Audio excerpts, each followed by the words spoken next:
The Duluth-Mesabi Iron Range, known as the DM&IR or Mesabi, was a Class III ore hauler based around the iron ore deposits of northern Minnesota. Along with limestone for ore processing, the DM&IR also carried processed iron ore known as taconite from the mines of Oliver Mining and U.S. Steel to the harbors in both Duluth and Two Harbors, Minnesota. The railroad was most famous for its fleet of 18 2884 locomotives commonly known as Yellowstones. These giants were built in the mid-1940s by Baldwin Locomotive Works and were responsible for hauling a large amount of taconite from the mines to the docks for almost 2 decades.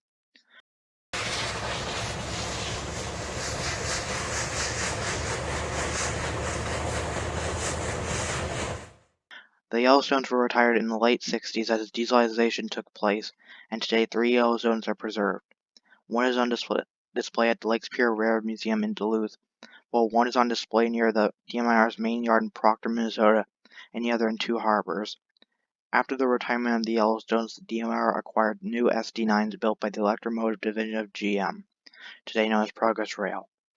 These locomotives were chosen for their horsepower that was needed in ore service. Eventually, the SD9s were considered obsolete compared to newer locomotives in the 1970s and were rebuilt at the railroad shops in Proctor, Minnesota. After their rebuild, the locomotives were reclassified as SDMs and were resumed ore service on the Mesabi Range.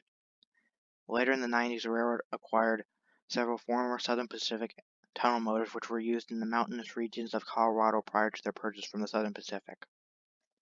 Approximately a decade after their purchase, the DM&IR merged with Canadian National, Canada's national rail network, in 2001. Today, most of the tunnel motors survive repainted in Canadian National's paint scheme, while many of the SDMs have been unfortunately scrapped or sold. The Duluth South Shore Atlantic, also known as the DSS&A, was a freight railroad based in Marquette, Michigan. Its main line ran from Duluth, Minnesota to Sault Ste. Marie, Michigan, with a branch line to a copper mine in the town of White Pine, Michigan. Their locomotive roster consisted of Alco RS1s along with rare Baldwin AS616s and DT66-2000s.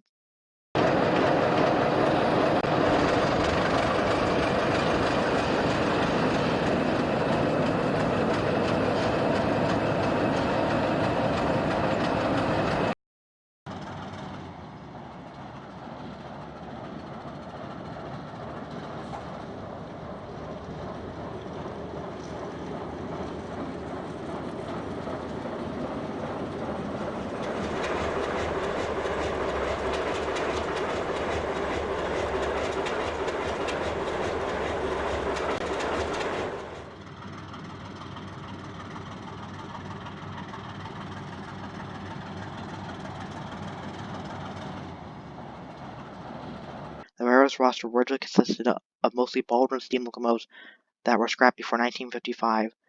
In turn, the railroad purchased 4 2,000-horsepower DT66-2000 transfer locomotives new from Baldwin Locomotive Works. The DSS&A is one of the only railroads to buy these locomotives, as only 45 were built, mostly for the Elgin, Joy, and Eastern, who owned 25. The DSS&A also bought 7 1,600-horsepower AS616 locomotives from Baldwin Locomotive Works and 8 RS1 locomotives from Alco, along with a self-propelled RDC car for passenger service known as the Shoreliner.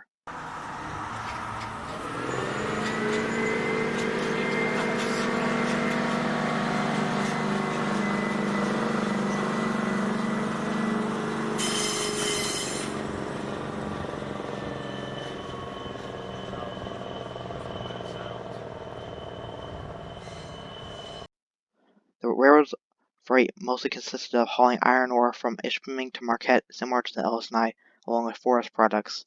In 1960, the DSS&A was bought by the Sioux Line Railroad. The former DSS&A land would become part of the Sioux Line's Lake States Division and would be included in its sale to the Algoma Central in 1987. One of the DSS&A's major customers was the car ferry at St. Ignace, Michigan, where the railroad offloaded cars from the car ferry Chief Wadham. This service was discontinued under the Sioux Line's control, and the Chief Wadham was scrapped in 2006. The Lake Superior and Ishpeming Railroad, also known as the LS&I, is a Class III ore hauler owned by Cleveland Cliffs Natural Resources, located in the Upper Peninsula of Michigan. Their main line runs from the company's mine in Ishpeming to the ore docks in Marquette, Michigan, with their main yard located at Eagle Mills, Michigan. The railroad's roster originally consisted of 280 steam locomotives until the late 60s, as LS&I was one of the last railroads to dieselize, resulting in the preservation of close to a dozen of their steam locomotives. After dieselization, the railroad purchased 6 former Chesapeake and Ohio RSD-12s for ore service.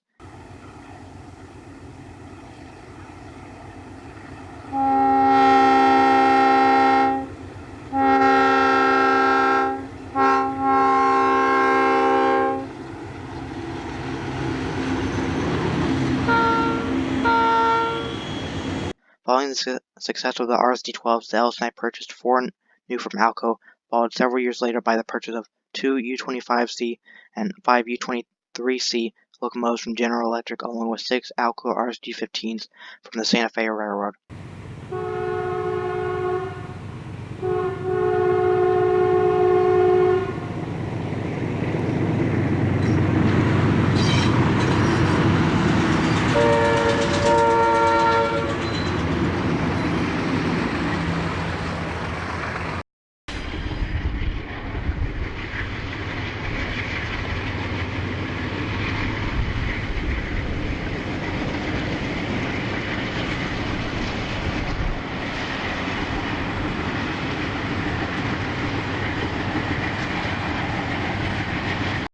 The Alcos and General Electrics were retired in the late 80s, with the U-23Cs sold to the Wisconsin and Michigan Railroad, the RSD-15 sold to Green Bay and Western, and the RSD-12 sold to the West Tennessee Railroad, with one sold to the company Basic Marine in Escanaba, Michigan. Today the railroad uses General Electric U-30C locomotives from Burlington Northern and is also leasing locomotives from the leasing company CTI Group. The Wisconsin Central was a Class II regional railroad located in Wisconsin and the Upper Peninsula, Michigan, created in 1987 with the acquisition of 2,047 miles of the Siouxlands Lake States Division by a group of investors for $122 million. Wisconsin Central Limited, its official name, ran its main line from Duluth, Minnesota to Chicago, Illinois, with secondary lines running to Sault Ste. Marie and White Pine, Michigan.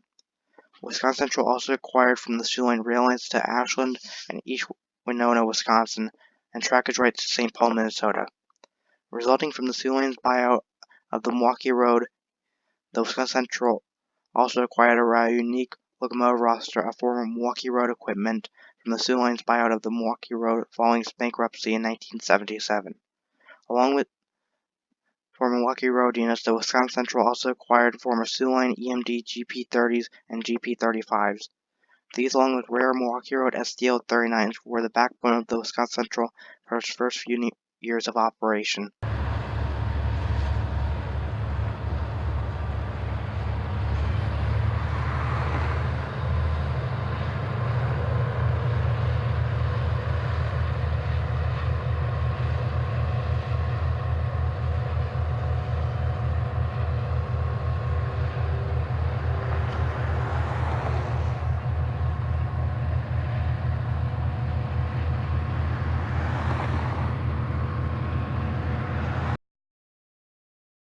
Eventually, the railroad purchased 40 former Burlington Northern SD-45s, a model that would become a staple on the Wisconsin Central, leading the railroad to have the largest fleet of SD-45s for any regional railroad.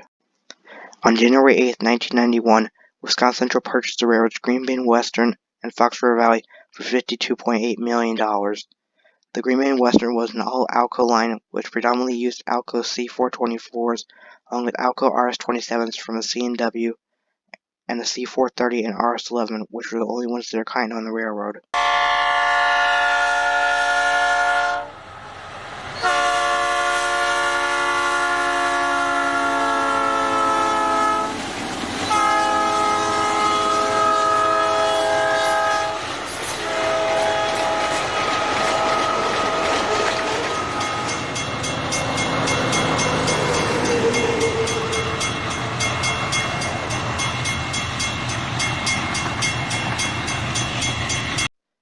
Wisconsin Central, which had only used EMD locomotives, retired all of the Alcos from the Green Bay and Western, and majority were sold to railroads such as the Minnesota Commercial Railroad in St. Paul, Minnesota, while others were sold to museums and historical societies due to their rarity, with the exception of 6 former LS&I RSD-15s, which had been used by the Green Bay and Western for parts, as the RSD-15s with 6 axles couldn't fit on the tight industrial curves of the Green Bay and Western. Locomotives were scrapped in the late 90s, with 1 of the 6 Green Bay and Western 2407, formerly LS&I 2402, being donated to the Illinois Railway Museum, where it was currently.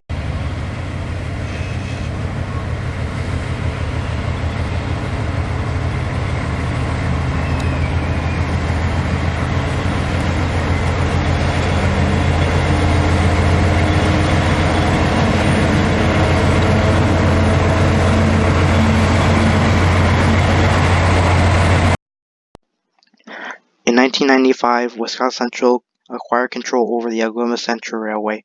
Algoma Central was a 321-mile-long railroad that ran from Sault Ste. Marie, Ontario to Hearst, Ontario. The railroad's main traffic was iron ore shipped from mines in northern Ontario to Algoma Steel at Sault Ste. Marie.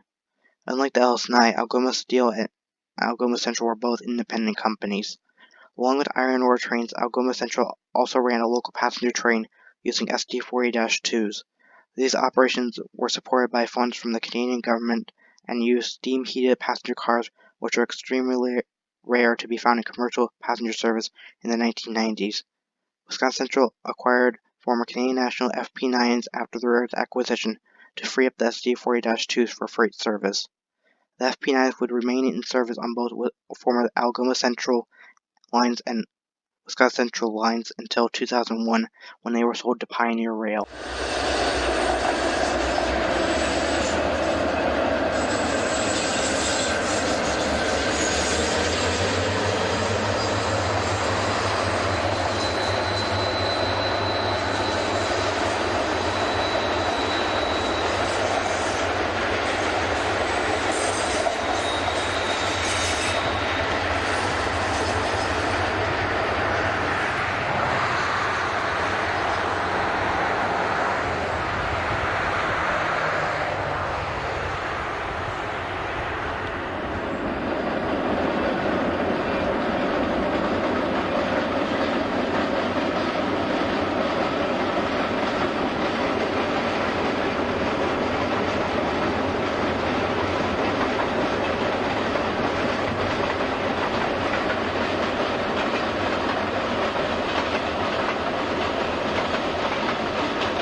Along with paper products that made up 38% of all traffic on the Wisconsin Central, the railroad also hauled a large amount of taconite pellets from Cleveland Cliffs Empire Mine in Ishpeming, Michigan, and United States Steel's taconite processing facility in Mountain Iron, Minnesota.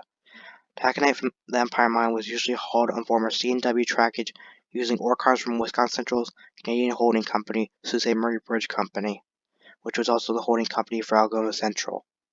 The ore was hauled to the ore docks in Escanaba and was then loaded onto ore boats bound for Cleveland. As for taconite from Minnesota, Wisconsin Central handled taconite that was almost exclusively for all rail trains, where instead of the ore being loaded on a boat at Two Harbors or Duluth, the taconite would be moved by rail directly from the mines in Minnesota to steel mills usually near Cleveland. Since the railroad did not own trackage in Minnesota except near Duluth, Wisconsin Central's all-rail trains had trackage rights to the mines over the Duluth-Missouri Iron Range Railroad. Trackage rights are when a railroad is mandated by the government to allow another railroad to use its tracks to service an industry they don't have direct access to. Trackage rights are most common in large industrial areas such as Chicago, where several railroads might use the same tracks to access their respective yards. One industry the Wisconsin Central also serviced was the intermodal traffic between Green Bay and Chicago. Wisconsin Central accessed yards in Green Bay via trackage rights over the Green Bay and Western before its purchase of the railroad. After the purchase, Wisconsin Central used trackage rights only for intermodal trains near Chicago, where Wisconsin Central interchanged at a yard owned by the Belt Railway of Chicago. In 2001, Wisconsin Central was bought by Canadian National. Most Wisconsin Central locomotives were sold or scrapped, and today Canadian National no longer operates ore trains to Escanaba due to the closure of the Empire Mine. The Chicago Northwestern was a Class I freight railroad based in northwestern and Midwest United States. The railroad used a combination of locomotives ranging from 1940s Alcos to state-of-the-art General Electrics and second-hand EMDs. Its main line was mostly based around the northern United States, where in the Dakotas, RS series alcohols were common as power for local freight trains of wheat and agricultural products, while in the Upper Peninsula of Michigan, alcohols built in the 50s, such as C425s and C628s, were common hauling iron ore from mines in Nishpeming to ore docks in Escanaba, and were rebuilt Baldwin road switchers were used for switching industrial sites around Green Bay, Wisconsin.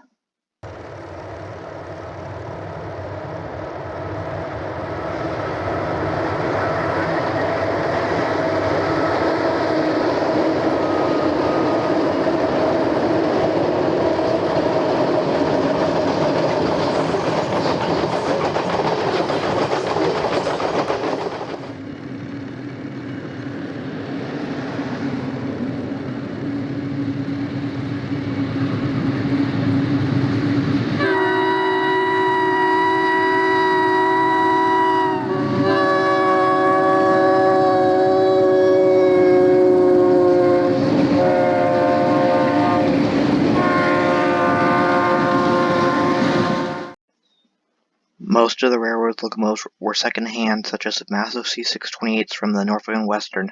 The C in the name C628 stood for the Algoma Central series of locomotives, with the 6 standing for 6 axles and the 28 standing for 2,800 horsepower. The C628s were bought from the Norfolk and Western, today part of Norfolk Southern, to replace the aging Fairbanks Morris H16-66. C&W had previously used for ore service.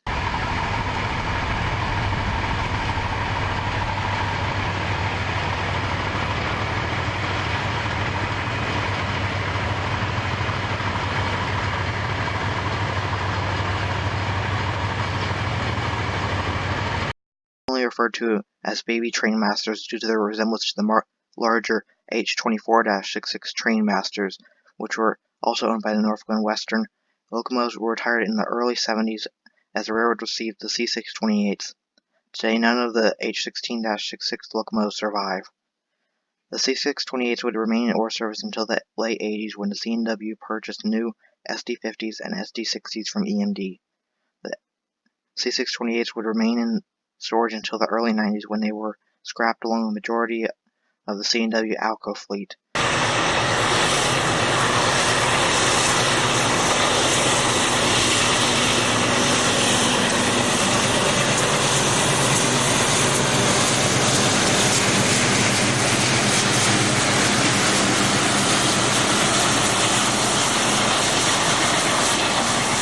The C&W was known for nothing going to waste because of their use of Alco locomotives for decades after the production ceased, and the rebuilding of Baldwin locomotives when they were considered obsolete even after the rebuilds. Eventually, the C&W sold their ore lines to Algoma Central in the mid-90s, and today the ore lines are owned by Canadian National, who has discontinued ore service. The C&W was merged with Union Pacific in 1995 and is today represented by a Union Pacific Heritage Unit painted in honor of the C&W.